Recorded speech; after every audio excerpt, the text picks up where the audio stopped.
Hi friends, എന്തൊക്കെയുണ്ട് വിശേഷം? ഹരഫ്ത സീരീസിലെ പുതിയൊരു എപ്പിസോഡിലേക്ക് എല്ലാവർക്കും സ്വാഗതം.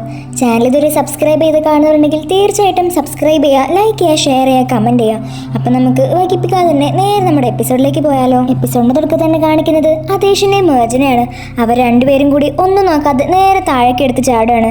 രണ്ടുപേരും കൂടി താഴേക്ക് ഉരുണ്ട് വീണോണ്ടിരിക്കുകയാണ്. അങ്ങനെ ഒരു സ്ഥലത്തെത്തുമ്പോൾ അവർ അവിടെ തങ്ങി നിൽക്കും. അതേഷ് പെട്ടെന്ന് തന്നെ എഴുന്നേറ്റ് മേർജിനെയാണ് നോക്കുന്നത്.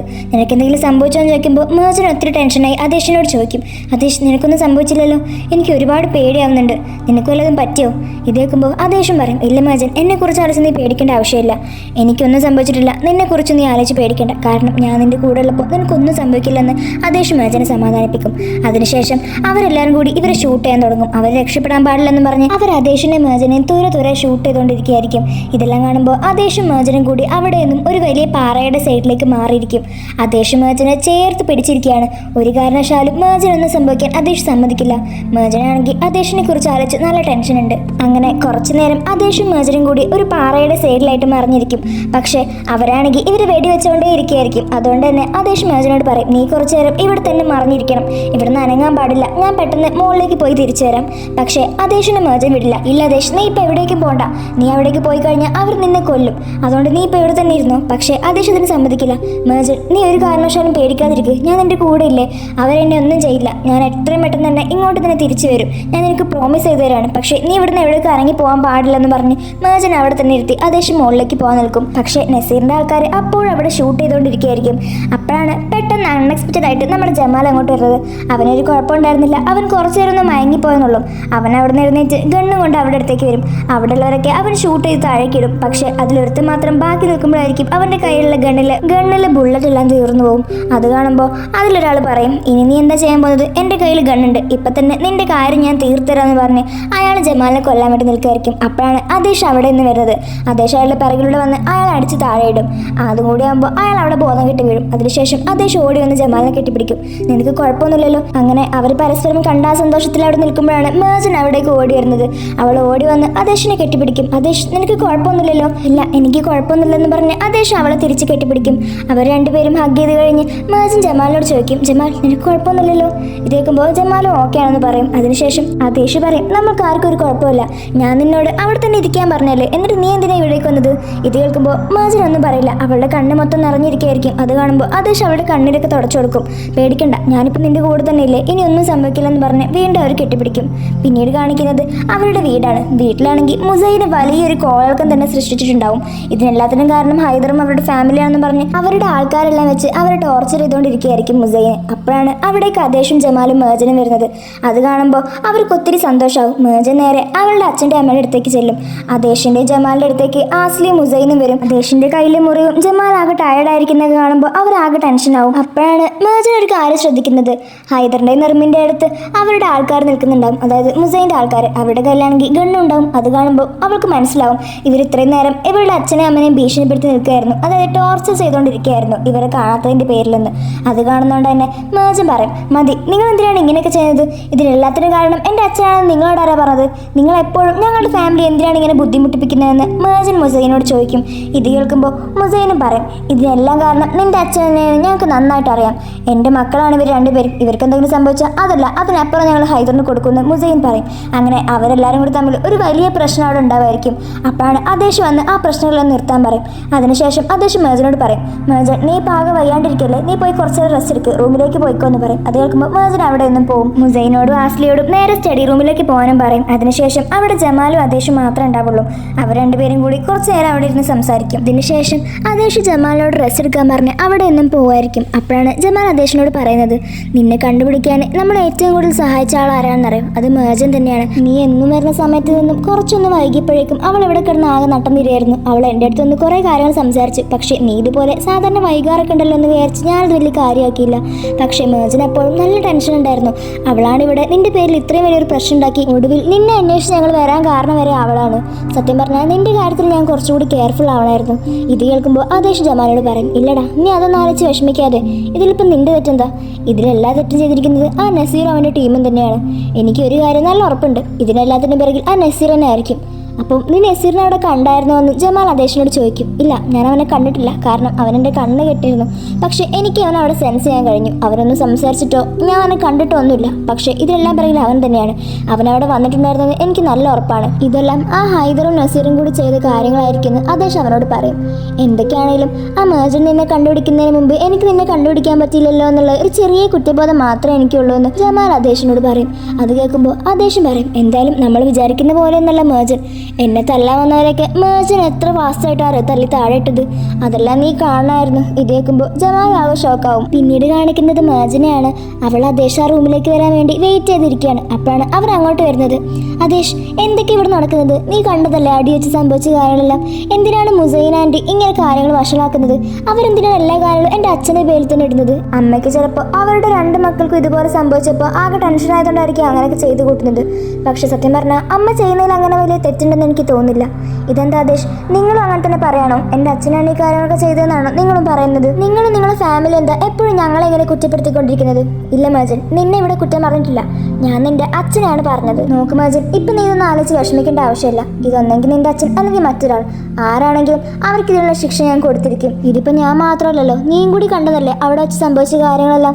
എനിക്കും നിനക്കും അവിടെ വെച്ച് എന്ത് വേണമെങ്കിലും സംഭവിക്കായിരുന്നു. ഇപ്പം നീ അതെല്ലാം വിട്ടേക്ക്. നീ ഇപ്പോൾ റെസ്റ്റ് എടുക്കാൻ നോക്ക്. ഒരുപാട് ടയർഡായിട്ടുണ്ടാവില്ല എന്നും പറഞ്ഞ് അവൻ അവൻ്റെ കോട്ട് ഊരാൻ നിൽക്കുമായിരിക്കും. പക്ഷേ അവൻ്റെ കയ്യിൽ വെടിയേറ്റതുകൊണ്ട് തന്നെ അവൻക്ക് ആ കോട്ട് ഊരാൻ കഴിയില്ല. അതുകൊണ്ട് തന്നെ മേജൻ അവനെ ഹെൽപ്പ് ചെയ്യും. അവൾ അവൻക്ക് ആ കോട്ട് ഊരി കൊടുക്കും. അപ്പോൾ അവൾ ആ മുറിവ് കാണുമ്പോൾ അവനോട് ചോദിക്കും, നിനക്കിപ്പോഴും വേദന എടുക്കുന്നുണ്ടോ? കുഴപ്പമൊന്നുമില്ലല്ലോ. ഇല്ല, കുഴപ്പമൊന്നുമില്ല എന്ന് ആദേശ് പറയും. നീ എന്നെ ഇവിടെ കാണാതിരുന്നപ്പോൾ ഇവിടെ ആകെ ഇളകി മറിച്ച കാര്യമൊക്കെ ജമാൽ എന്നോട് പറഞ്ഞു. അത് കേൾക്കുമ്പോൾ മേജന് പറയും, പിന്നെ ഒരാളെ കാണാതാകുമ്പോൾ നമ്മൾ അവൻ എവിടെ പോയെന്നൊക്കെ ടെൻഷൻ അടിക്കില്ലേ? അതല്ല, നീ ഇത്രയും വലിയൊരു മുറിവായ കാര്യം നീ എന്തെന്നോട് പറയാതിരുന്നത്? നിനക്ക് വെടിയേറ്റ കാര്യം നീ എന്നോട് അപ്പോൾ പറഞ്ഞില്ലല്ലോ. അതെനിക്ക് അത്ര വലിയ കാര്യമായി തോന്നില്ല, അതുകൊണ്ടാണ് പറയാതിരുന്നത്. ആഹാ, വലിയ കാര്യമായിട്ടില്ലെന്നോ? കയ്യൊന്ന് നോക്ക്, എന്തൊരു വലിയ മുറിവായിരിക്കുന്നത്. ഡോക്ടറെ കാണിക്കേണ്ടി വരും മിക്കവാറും. ഇല്ല, അതൊന്നും കുഴപ്പമില്ല. എങ്കിലും സാരമില്ല, ഞാൻ അത് ക്ലീൻ ആക്കി തരാമെന്ന് പറഞ്ഞ് അവൾ അവനെ ക്ലീൻ ചെയ്യാൻ വേണ്ടി വിളിക്കുമായിരിക്കും. പക്ഷേ അവനത് സമ്മതിക്കില്ല. ഇല്ല മാജൻ, അത് കുഴപ്പമില്ല, ചെറിയൊരു മുറിവല്ലേ, അത് ഞാൻ തന്നെ ചെയ്തോളാമെന്ന് പറഞ്ഞ് അവൻ അവിടെ നിന്നും പോകാൻ നിൽക്കുമായിരിക്കും. പക്ഷേ മാജൻ അതിന് സമ്മതിക്കില്ല. നിൽക്കദേശ്, നീ എന്താ റെസ്റ്റ് എടുക്കാത്തത്? എന്നെക്കാളും നിനക്കല്ലേ മുറിവ് സംഭവിച്ചിരിക്കുന്നത്. നിന്റെ തലയിലും കയ്യിലും മുഖത്തൊക്കെ മുറിവ് തന്നെയല്ലേ. നീ മര്യാദക്ക് പോയി റെസ്റ്റ് എടുത്തോ. ഇല്ല, അതിൻ്റെ ആവശ്യമുണ്ടെന്ന് എനിക്ക് തോന്നുന്നില്ല. എന്തായാലും എന്നേക്കാൾ കൂടുതൽ നീ തന്നെയല്ലേ റെസ്റ്റ് എടുക്കേണ്ടത്.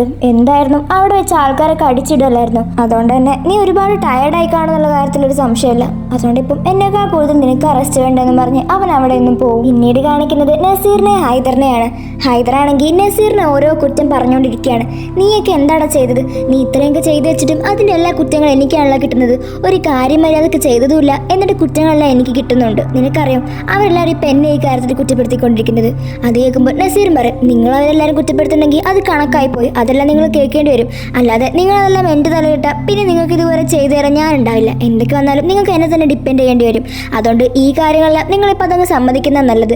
അല്ലെന്നുണ്ടെങ്കിൽ ഇതെല്ലാം ഞാനാണ് ചെയ്തതെന്ന് മേജൻ അറിഞ്ഞാൽ പിന്നെ എനിക്ക് അവളുടെ മനസ്സിലൊരു സ്ഥാനം ഉണ്ടാവില്ല. അങ്ങനെ വന്നാൽ പിന്നെ നിങ്ങളെല്ലാവരുടെ ജീവിതത്തിൽ നിന്ന് ഞാൻ പോകേണ്ടി വരും.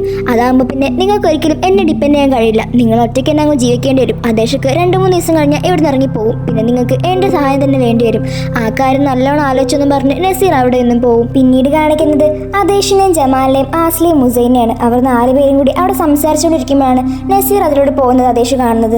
അത് കാണുമ്പോൾ ആദേശ് വേഗം നസീറിൻ്റെ അടുത്തേക്ക് ചെല്ലും. നസീർ ആദേശിനെ കാണുമ്പോൾ അവനോട് പറയും, നിന്റെ മുഖത്തും മേത്തൊക്കെ മുറിവ് സംഭവിച്ചിട്ടുണ്ടല്ലോ, എല്ലാം വേഗം മാറട്ടെ എന്ന് പറയും. ഇത് കേൾക്കുമ്പോൾ ആദേശ് പറയും, നീ നന്നായിട്ട് ആക്ട് ചെയ്യാൻ ശ്രമിക്കുന്നുണ്ടല്ലേ, പക്ഷെ അതൊന്നും അങ്ങോട്ട് വർക്കാവുന്നില്ല. ഞാനിപ്പോൾ എന്താ പറയുന്നത് എനിക്ക് നന്നായിട്ട് അറിയാമെന്ന് എനിക്കറിയാം. ഇതെല്ലാം കേൾക്കുമ്പോൾ നസീർ ഒന്നും മനസ്സിലാത്ത പോലെ സംസാരിക്കും. നീ എന്ത് തേങ്ങയാടായി പറയുന്നത്? നിന്നെ അടിച്ചവനെ തിരിച്ചടിക്കാൻ പറ്റാത്ത ദേഷ്യത്തിന് വെറുതെ എൻ്റെ മെക്കിട്ട് കയറുകയാണോ? സത്യം പറഞ്ഞാൽ എനിക്കിപ്പോൾ നല്ല ചിരിയാണ് വരുന്നത്. നിനക്കൊന്നും ഒരുത്തൻ്റെ കണ്ണി നോക്കി അടിക്കാൻ പോകുന്ന ധൈര്യമല്ലോ എന്ന് ആലോചിക്കുമ്പോൾ എനിക്ക് ചിരി വരിക. ഇത് കേൾക്കുമ്പോൾ നസീർ നല്ല ദേഷ്യം വരും. അവർ 2 പേരും കൂടി ഒരു ഫൈറ്റിന് തയ്യാറായി അവിടെ നിൽക്കുമായിരിക്കും. അപ്പോഴാണ് അവിടേക്ക് ഹൈദറും മേജനും വരുന്നത്. മേജൻ ചോദിക്കും, നിങ്ങൾ 2 പേരും എന്തായി ചെയ്യുന്നത്? ആദേശ് പറയും, ഇത് ഞാൻ നിന്നോടും ഹൈദറിനോടും കൂടിയാണ് സംസാരിക്കുന്നത്. നിങ്ങൾ 2 പേരും എന്തൊക്കെയാണ് ചെയ്തു കൂട്ടിയെന്ന് എനിക്ക് നന്നായിട്ട് അറിയാം. അതിനെല്ലാം ഞാൻ നിങ്ങൾക്ക് തിരിച്ചു തന്നിരിക്കും എന്നും പറഞ്ഞുകൊണ്ട് ആദേശ് മേജനെ കൈപിടിച്ച് അവിടെ നിന്നും പോകും. ആദേശ് നേരെ മേജനെ റൂമിലേക്കാണ് കൊണ്ടുവന്നത്. റൂമിലെത്തിയ പാടെ തന്നെ മേജൻ ആദേശിനോട് ചോദിക്കും, നിങ്ങൾ രണ്ടുപേരും കൂടി എന്താണ് സംസാരിച്ചുകൊണ്ടിരുന്നത്? എനിക്കൊന്നും മനസ്സിലാവുന്നില്ല. ഇത് കേൾക്കുമ്പോൾ ആദേശ് പറയും, എന്നെ തട്ടിക്കൊണ്ടുപോയത് ആ നസീർ തന്നെയായിരുന്നു. അവനാണ് എന്നെ കിഡ്നാപ്പ് ചെയ്തത്. അത് ചോദിക്കാൻ ചെന്നത് തന്നെ ഞാൻ. ഓ അങ്ങനെയാണോ? ഇപ്പൊ നസീറായോ? ഇത്രയും നേരം എന്റെ അച്ഛനായിരുന്നല്ലോ. നിങ്ങൾ എന്തിനാണ് ഇങ്ങനെ ആൾക്കാർ അനാവശ്യമായിട്ട് കുറ്റപ്പെടുത്തിക്കൊണ്ടിരിക്കുന്നത്? നോക്ക് മാജൻ, ഞാൻ അല്ലെങ്കിലേ പൊളിഞ്ഞിരിക്കുകയാണ്. ഇനി നീ അവന് വേണ്ടി എന്നോട് വാദിക്കാൻ കൂടി നിൽക്കണ്ട. നോക്ക് ആദേശ്, ഞാൻ ആർക്ക് വേണ്ടി വാദിക്കുന്നൊന്നുമില്ല. ഞാൻ പറയുന്ന കാര്യം നീ ഒന്ന് ആലോചിച്ച് നോക്ക്. അപ്പോൾ തന്നെ എനിക്ക് കാര്യം മനസ്സിലാവും. നീ എപ്പോഴും ഇങ്ങനെ തന്നെയല്ലേ? ഒരു കാര്യത്തെക്കുറിച്ച് ഉറപ്പുണ്ടാവില്ല, അതിനു മുമ്പ് തന്നെ അവരെക്കുറിച്ച് കുറ്റപ്പെടുത്തിക്കൊണ്ടിരിക്കും. നീ എൻ്റെ കാര്യത്തിലും ഇതുപോലെ തന്നെയല്ലേ മുമ്പ് ചെയ്തിരുന്നത്? ഇത് അതുപോലൊന്നല്ല. അവൻ അവിടെ ഉണ്ടായിരുന്നത് എനിക്ക് നല്ല ഉറപ്പുണ്ട്. ഇത് കേൾക്കുമ്പോൾ മാജൻ പറയും, പക്ഷേ നീ അവനവിടെ കണ്ടിട്ടില്ലെന്നല്ലേ പറഞ്ഞത്? ആ അത് ശരി തന്നെ, ഞാൻ നസീറിനെ അവിടെ കണ്ടിട്ടില്ല. പക്ഷേ ഞാൻ എന്തിനാണ് അവനെ കാണുന്നത്? അവനെ എനിക്ക് സ്മെൽ ചെയ്യാൻ കഴിഞ്ഞിരുന്നു. അവൻ അവിടെ ഉണ്ടെന്ന് എനിക്ക് നല്ല ഉറപ്പുണ്ട്. അതുമല്ല, ഈ കാര്യങ്ങളൊക്കെ അന്വേഷിച്ചപ്പോൾ ഞാൻ അറിഞ്ഞിടത്തോളം ഇതിലെല്ലാം ഹൈദറിനും നല്ല പങ്കുണ്ടെന്ന് ഞാൻ അറിഞ്ഞത്. ഇതും കൂടി കേൾക്കുമ്പോൾ മാജൻ നല്ല ദേഷ്യം വരും. അവൾ അവിടെ ഒരു കസാരയിലിരിക്കും. എൻ്റെ പൊന്നോ, എനിക്കിന്നൊന്നും പറയാനില്ല. എന്തെങ്കിലും പറഞ്ഞിട്ടും അതിൽ പ്രത്യേകിച്ച് കാര്യമില്ലല്ലോ. നീ ഈ പറയുന്ന കാര്യം ഒരിക്കലും നിർത്താൻ പോകുന്നില്ല. ഇതിനൊന്നും ഒരു അവസാനം ഉണ്ടാവില്ല. ഇത് കേൾക്കുമ്പോൾ ആദേശ് മാജനോട് പറയും, നോക്കൂ മാജൻ, ഞാൻ നിന്നോട് സമാധാനമായിട്ടാണ് സംസാരിക്കുന്നത്. നമ്മൾ രണ്ടുപേരും ഇപ്പം ഇതിനെക്കുറിച്ച് പറഞ്ഞ് വഴക്കിടേണ്ട ആവശ്യമില്ല. കാരണം എന്തൊക്കെയാണെങ്കിലും നമ്മൾ ഹൈദറിനെ കുറിച്ചാണ് പറയുന്നതെന്നുണ്ടെങ്കിൽ ആ കാര്യത്തിൽ നിനക്ക് അടങ്ങിയിരിക്കാൻ കഴിയില്ല, എനിക്ക് അടങ്ങിയിരിക്കാൻ കഴിയില്ല. അതുകൊണ്ട് തന്നെ വെറുതെ ഓരോ പ്രശ്നങ്ങൾ ഉണ്ടാക്കാതിരിക്കുന്നതാണ് നമുക്ക് നല്ലത്. നമുക്ക് രണ്ടുപേർക്കും അറ്റ്ലീസ്റ്റ് ഇന്നെങ്കിലും ഒരു പ്രശ്നം ഉണ്ടാക്കാതിരിക്കാം. എനിക്ക് നിന്നെ ഇപ്പോൾ വെറുതെ ഇങ്ങനെ ടെൻഷൻ അടിപ്പിക്കണമെന്നില്ല. അതുകൊണ്ടാണ് ഞാൻ ഈ പറയുന്നത്. ഇത് കേൾക്കുമ്പോൾ മാജൻ ആദേശിനെ തന്നെ നോക്കി നിൽക്കും. അതിനുശേഷം ആദേശ് അവിടെ നിന്നും പോവും. അങ്ങനെ നേരെ ഒരുപാട് ഇരുട്ടായി. രാത്രി ആദേശ് പുറത്തൊറ്റയ്ക്ക് വന്ന് നിൽക്കുകയായിരിക്കും. അപ്പോഴാണ് അവൻ പെട്ടെന്ന് ടെറസിലേക്ക് നോക്കുന്നത്. മാജനും അപ്പം അവിടെ നിന്ന് അവനെ തന്നെ നോക്കി നിൽക്കുന്നുണ്ടാവും. അവർ രണ്ടുപേരും ഇന്ന് നടന്ന കാര്യങ്ങൾക്ക് ആലോചിച്ച് നിൽക്കുകയായിരിക്കും. ആദേശിനെ അവൾ രക്ഷിച്ചതും അവൾ ആദേശ് രക്ഷിച്ചതും ഈ കാര്യങ്ങൾ ആലോചിച്ച് അവർ രണ്ടുപേരും അവർ തന്നെ പരസ്പരം നോക്കി ഇങ്ങനെ നിൽക്കുകയായിരിക്കും. അപ്പോഴാണ് അവിടേക്ക് ജമാല വരുന്നത്. ജമാല വരുന്നത് കാണുമ്പോൾ മാജൻ വേഗം റൂമിൻ്റെ ഉള്ളിലേക്ക് കയറി പോവും. അത് കാണുമ്പോൾ ആദേശും ജമാലും സംസാരിച്ചുകൊണ്ട് ഉള്ളിലേക്ക് പോവും. അതെല്ലാം കഴിഞ്ഞ് ആദേശ് റൂമിലേക്ക് വരുമ്പോഴേക്കും മാജൻ കിടന്നുറങ്ങിയിട്ടുണ്ടാവും. അത് കാണുമ്പോൾ ആദേശ് അവളുടെ അടുത്തേക്ക് അവളെ തന്നെ നോക്കി നിൽക്കുകയായിരിക്കും. ഇന്ന് നടന്ന കാര്യങ്ങൾ ആലോചിച്ച് അവൻ വീണ്ടും കിടന്നുറങ്ങാൻ പോവായിരിക്കും. അപ്പോഴാണ് മാജൻ എന്തൊക്കെയോ സ്വപ്നം കണ്ട് അവിടെ വച്ച് വെക്കുന്നുണ്ടാവും. അത് കാണുമ്പോൾ ആദേശ് ആകെ ടെൻഷനാവും. ആദേശ് അവളെ ഒരുപാട് തവണ ഓർത്താൻ ശ്രമിക്കും. പക്ഷേ അപ്പോഴും അവൾ ഉറക്കത്തിൽ നിന്ന് എഴുന്നേറ്റിട്ടുണ്ടാവില്ല. അവൾ ആ സ്വപ്നം കണ്ടുകൊണ്ടിരിക്കുമ്പോൾ തന്നെ അവൾ ആകെ ഒച്ച വെച്ചുകൊണ്ട് പെട്ടെന്ന് അങ്ങോട്ട് എഴുന്നേക്കും. അതിനുശേഷം ആദേശിനെ കാണുമ്പോൾ അവൾ അവനെ കെട്ടിപ്പിടിക്കും. അവൾ ആ സ്വപ്നമല്ല അവനോട് പറഞ്ഞു കൊടുക്കും, നമ്മൾ രണ്ടുപേരും ഒരു വലിയ കൊക്കയുടെ മുകളിൽ നിന്നും ചാടുകയായിരുന്നു. അവിടെ നിന്ന് താഴേക്ക് ഉരുണ്ട് വീണ ഞാൻ നിന്നെ നോക്കിയപ്പോൾ നിന്നെ അവിടെ എവിടെയും കാണുന്നില്ല. നോക്കുമ്പോൾ നീ ആ കൊക്കയുടെ താഴേക്ക് വീഴാൻ പോയായിരുന്നു. ഞാൻ നിന്റെ കൈ പിടിക്കാൻ ഒരുപാട് ശ്രമിച്ചെങ്കിലും എനിക്ക് നിന്നെ രക്ഷിക്കാൻ കഴിഞ്ഞില്ല. നീ എൻ്റെ കയ്യിൽ നിന്നും താഴേക്ക് ഉരുണ്ട് പോയി. നിന്നെ എനിക്ക് രക്ഷിക്കാൻ കഴിയാതെ വന്നപ്പോൾ എനിക്ക് ഒത്തിരി വിഷമായി. നിനക്ക് എന്തെങ്കിലും സംഭവിക്കുമെന്ന് വിചാരിച്ച് ഞാൻ ആകെ പേടിച്ചു പോയി എന്ന് മാജൻ പറയും. അത് കേൾക്കുമ്പോൾ ആദേശ് അവളോട് ചോദിക്കും, അതെന്താ അങ്ങനെ സംഭവിച്ചാൽ നിനക്ക് വിഷമാവോ? അത് കേൾക്കുമ്പോൾ മാജൻ പെട്ടെന്ന് അവളുടെ സെൻസിലേക്ക് വരും. അവൾ വേഗം കരച്ചിൽ നിർത്തി അവിടെ നിന്ന് മാറി നിൽക്കും. ആദേശ് സോറി, ഞാനെന്തോ ഒരു സ്വപ്നം കണ്ടു, അതാ ഇപ്പോൾ. അത് കേൾക്കുമ്പോൾ ആദേശ് പറയും, അതിന് നീ സോറി എന്ന് പറയേണ്ട ആവശ്യമില്ല. സാരമില്ല, എന്തായാലും ഇപ്പം ആ കാര്യങ്ങളൊക്കെ കഴിഞ്ഞില്ലേ? ഇപ്പം നമ്മൾ രണ്ടുപേരും ഓക്കെ അല്ലേ? ഞാനിപ്പോൾ ഇവിടെ തന്നെ ഉണ്ട്, നീ വേഗം കിടന്നുറങ്ങിക്കോ എന്ന് പറഞ്ഞ് അവൻ അവൾക്ക് വെള്ളം കൊടുക്കും. അതിനുശേഷം അവൾ അവിടെ കിടന്നുറങ്ങും. പിന്നീട് കാണിക്കുന്നത് അടുത്ത ദിവസം രാവിലെയാണ്. ഇന്ന് രാവിലെ എഴുന്നേൽക്കുന്നത് മാജനായിരുന്നു. അവൾ നോക്കുമ്പോൾ ആദേശ് പുതപ്പൊന്നും പുതക്കാതെ കിടന്നുറങ്ങാണ്. അത് കാണുമ്പോൾ അവൾ അവൻ്റെ അടുത്തേക്ക് വന്ന് പുതപ്പിച്ച് കൊടുക്കും. അപ്പോഴാണ് ആദേശ് പെട്ടെന്ന് എഴുന്നേൽക്കുന്നത്. അവൻ പെട്ടെന്ന് അവൻ്റെ അടുത്ത് ആരോ നിൽക്കുന്ന പോലെ തോന്നുമ്പോൾ പെട്ടെന്ന് അവളുടെ കൈ പിടിക്കും. അത് കാണുമ്പോൾ അവളും ടെൻഷനാവും. ആദേശ്, ഇത് ഞാനാ, വേറെ ആരുമല്ല. അത് കാണുമ്പോൾ അവൻ അവളുടെ കൈ വിട്ടിട്ട് അവിടെ നിന്ന് എഴുന്നേറ്റ് പോകും. ആദേശ് റെഡി വരുന്നതുവരെ മാജൻ അവൻ അവിടെ വെയിറ്റ് ചെയ്ത് നിൽക്കുന്നുണ്ടായിരുന്നു. അവൻ വന്ന ഉടനെ തന്നെ അവൾ അവനോട് പറയും, സോറി, നീ കിടന്നുറങ്ങല്ലായിരുന്നു, ഞാൻ വെറുതെ നിന്നെ ഉണർത്തി. അത് കുഴപ്പമില്ല, എന്തായാലും എനിക്ക് എഴുന്നേക്കേണ്ടതല്ലേ. പിന്നെ വേറൊരു കാര്യം, ഞാൻ പെട്ടെന്ന് കണ്ണുറന്ന് നോക്കിയപ്പോൾ നിന്നെ അവിടെ കണ്ടപ്പം അറിയാതെ ഞാൻ കൈ കയറി പിടിച്ചു പോയതാ. ഞാൻ പെട്ടെന്ന് വേറെ ആരെങ്കിലും ആവുമെന്ന് വിചാരിച്ചു. അതേക്കുമ്പോൾ അത് കുഴപ്പമില്ല, സാരമില്ല എന്ന് മാജനും പറയും. അതിനുശേഷം അവൻ അവൻ്റെ ജാക്കറ്റ് ഇടാൻ നോക്കുമ്പോൾ അവനത് കഴിയില്ല. അതുകൊണ്ട് തന്നെ മാജൻ അവനെ ഹെൽപ്പ് ചെയ്ത് കൊടുക്കും. നോക്കാദേശ്, നമ്മൾ ഡോക്ടറെ കാണിക്കണമെന്ന് എനിക്ക് തോന്നുന്നത്. ഇല്ല, അതിൻ്റെ ആവശ്യമൊന്നുമില്ല, ഈ മുറിവൊക്കെ അങ്ങനെ അങ്ങ് ഉണങ്ങിപ്പോയിക്കോളും. ഇല്ല, അങ്ങനെ പറഞ്ഞാൽ എങ്ങനെയാ? നിന്റെ മുറിവ് നോക്ക്, നിനക്ക് മര്യാദക്ക് ജാക്കറ്റ് ഇടാൻ പോലും കഴിയുന്നില്ല. അതൊന്നും സാരമില്ല, അതൊക്കെ മാറിക്കോളുമെന്ന് ആദേശ് അവളോട് പറയും. അതിനുശേഷം അവൾ ആദേശിനോട് പറയും, ഇപ്പം നോക്ക്, നമ്മളുടെ ഇടയിൽ ഇപ്പോൾ പ്രത്യേകിച്ച് പ്രശ്നമൊന്നുമില്ലല്ലോ. നമ്മൾ സാധാരണ എപ്പോഴും വഴക്കിട്ടുകൊണ്ടിരിക്കാറല്ലേ? ഇത് കേൾക്കുമ്പോൾ ആദേശ് പറയും, നീ എന്താ പറഞ്ഞു വരുന്നത്? ഞാൻ പറഞ്ഞു വരുന്നത് വേറെ ഒന്നുമല്ല. നീ ഇങ്ങനെ കാമായിട്ടിരിക്കുകയാണെങ്കിൽ മറ്റുള്ളവർ ഇതുപോലെ കാമായിട്ടിരിക്കും. പ്രത്യേകിച്ച് നസീറിൻ്റെ ഹൈദറിൻ്റെ കാര്യത്തിൽ. ഇന്നലെ തന്നെ നീ നസീറുമായിട്ട് വെറുതെ എന്തിനാ പ്രശ്നം ഉണ്ടാക്കാൻ പോയ എന്ന് പറഞ്ഞ് മാജൻ അവനെക്കുറിച്ച് സംസാരിക്കാൻ വരുമായിരിക്കും. അത് കേൾക്കുമ്പോൾ ആദേശ് പറയും, വേണ്ട മാജൻ, വെറുതെ അവനെക്കുറിച്ച് ഓരോ കാര്യങ്ങൾ സംസാരിക്കാൻ നിൽക്കണ്ട. നീ വിചാരിക്കുന്ന പോലെ നിൻ്റെ അച്ഛനും ആ നസീറൊന്നും അത്ര നല്ലവരൊന്നുമല്ല. അവരൊന്നും നീ വിചാരിക്കുന്ന പോലെയല്ല. ഈ പറയുന്ന കാര്യം നിനക്ക് ഒരു ദിവസം മനസ്സിലാവും. അവരുടെയൊക്കെ യഥാർത്ഥ മുഖം എന്താണെന്ന് നീ തന്നെ അറിയുമെന്നും പറഞ്ഞ് അവൻ അവിടെ നിന്നും പോവും. അതിനുശേഷം ആദേശ് നേരെ അവൻ്റെ സ്റ്റഡി റൂമിലേക്കാണ് തന്നെയാണ് പോകുന്നത്. അവിടെ ഇരിക്കുമ്പോഴാണ് അവിടേക്ക് ഹൈദർ വരുന്നത്. എനിക്ക് നിന്നോട് കുറച്ച് കാര്യങ്ങൾ സംസാരിക്കാനുണ്ട്. ഇല്ല, ഞാനിപ്പോൾ കുറച്ച് ബിസിയാണ്, നിങ്ങൾ പോയിട്ട് പിന്നെ വാ എന്നും പറഞ്ഞ് ആദേശ് അവിടെ തന്നെ ഇരിക്കുകയായിരിക്കും. അങ്ങനെ പറഞ്ഞാൽ എങ്ങനെ, എനിക്കിപ്പോൾ ഇതിനോട് സംസാരിക്കണമെന്ന് പറഞ്ഞില്ലേ, അപ്പോൾ നമ്മൾ സംസാരിക്കുക തന്നെ വേണം. നീ കാരണം ഞങ്ങളുടെ ഫാമിലിക്ക് എന്തൊക്കെ പ്രശ്നങ്ങളാണ് നേരിടേണ്ടി വരുന്നതെന്ന് അറിയോ? നീ ഒറ്റരുത്തം കാരണം എനിക്കിപ്പോൾ ആൾക്കാരുടെ മുമ്പിൽ തല കുറിച്ച് നടക്കാനേ കഴിയുന്നുള്ളൂ. എല്ലാവരും എന്നോട് ഓരോ കാര്യങ്ങൾ ചോദിച്ചുകൊണ്ട് എന്നെ നാണം കെടുത്തിക്കൊണ്ടിരിക്കുകയാണ്. ഇത് കേൾക്കുമ്പോൾ ആദേശ് പറയും, നാണക്കേടോ? ഇത്രയും വലിയ ഹ്യൂമൻ ട്രാഫിക്കും കള്ളക്കടത്തും ചെയ്യുന്ന ആൾക്കാർക്ക് എന്ത് നാണക്കേട് ഉണ്ടാവാനാ? അത്രയും വലിയ അഭിമാന പ്രശ്നമൊന്നും നിങ്ങൾ അമ്മാരി തെമ്മാടത്തിനെ കാണിക്കുമ്പോൾ നിങ്ങൾക്ക് ഉണ്ടായിരുന്നില്ലല്ലോ. ഉണ്ടായിരുന്നെങ്കിൽ നിങ്ങളിപ്പോൾ അങ്ങനെയെല്ലാം ചെയ്യുമായിരുന്നു. ഇതിപ്പോൾ എല്ലാ കുറ്റങ്ങളും ചെയ്തിട്ട് അത് മറച്ചു പിടിക്കാൻ നോക്കുമ്പോൾ ഒടുവിൽ അത് പുറത്തു വരുമ്പോഴുള്ള പേടിയാണ് നിങ്ങളീ കാണിക്കുന്നത്. അതിന് പുറമെയായിട്ട് നിങ്ങൾ ചെയ്ത തെറ്റുകളെല്ലാം മറക്കാൻ വേണ്ടി നിങ്ങൾ നിങ്ങളുടെ മക്കളെ തന്നെ യൂസ് ചെയ്യാണ്. ആദ്യം നിങ്ങളുടെ മകനായിരുന്നു ഷീൽഡായിട്ട് യൂസ് ചെയ്തിരുന്നത്. ഇപ്പോഴാ നിങ്ങളുടെ മകളായ മേജറെ നിങ്ങൾ അതുപോലെ തന്നെയാണ് യൂസ് ചെയ്യുന്നത്. ഇത് കേൾക്കുമ്പോൾ ഹൈദർ നല്ല ദേഷ്യം വരും. അദേശ്, നീ ഇപ്പം നിന്റെ ലിമിറ്റ് ക്രോസ് ചെയ്തിട്ടാണ് എന്നോട് സംസാരിക്കുന്നത്. മേജൻ അവിടെ ഉള്ളതുകൊണ്ട് മാത്രമാണ് നിന്നെ ഞാൻ ഒന്നും ചെയ്ത് അവിടെ നിന്ന് വെറുതെ ഇട്ടത്. അല്ലെന്നുണ്ടെങ്കിൽ നിന്റെ അവസ്ഥ ഇപ്പോൾ കാണാമായിരുന്നു. ഇത് കേൾക്കുമ്പോൾ ആദേശ് പറയും, ഓ അപ്പം നിങ്ങൾ തന്നെയാണ് അങ്ങനെ ചെയ്തതെന്ന് സമ്മതിച്ചല്ലോ അല്ലേ?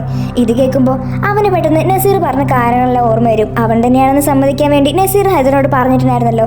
അതുകൊണ്ട് തന്നെ ഹൈദർ അവിടെ എല്ലാം സമ്മതിക്കും. അതേടാ, നീ പറഞ്ഞത് ശരി തന്നെയാണ്, ഞാൻ തന്നെയാണ് നിന്നെ അങ്ങനെയൊക്കെ ചെയ്തത്. മേജൻ അവിടെ ഉള്ളതുകൊണ്ട് മാത്രമാണ് നിന്നെ അവിടെ രക്ഷിച്ചതും. പക്ഷേ ഇപ്രാവശ്യം ഒരു മിസ്റ്റേക്ക് പറ്റിയെന്ന് വിചാരിച്ച് എപ്പോഴും അതുപോലെ സംഭവിക്കണമെന്നില്ലല്ലോ. ഇത്തവണ നീ രക്ഷപ്പെട്ടെങ്കിൽ അടുത്ത തവണ നിന്നെ ഒരിക്കലും ഞങ്ങൾ ജീവനോട് വിടാൻ പോകുന്നില്ല. നിന്നെ ഞങ്ങൾ കൊന്നു കളയുന്നു ഹൈദർ ആദേശിന്റെ മുഖത്ത് നോക്കി പറയും.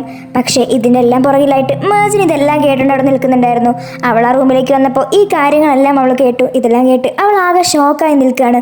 ഹൈദർ തന്നെയാണ് ഈ കാര്യങ്ങൾ പറഞ്ഞതെന്ന് അവൻ തന്നെ ആദേശിനോട് പറഞ്ഞിരിക്കുന്നു. ഇതെല്ലാം മേജനും കേട്ടിട്ടുണ്ട്.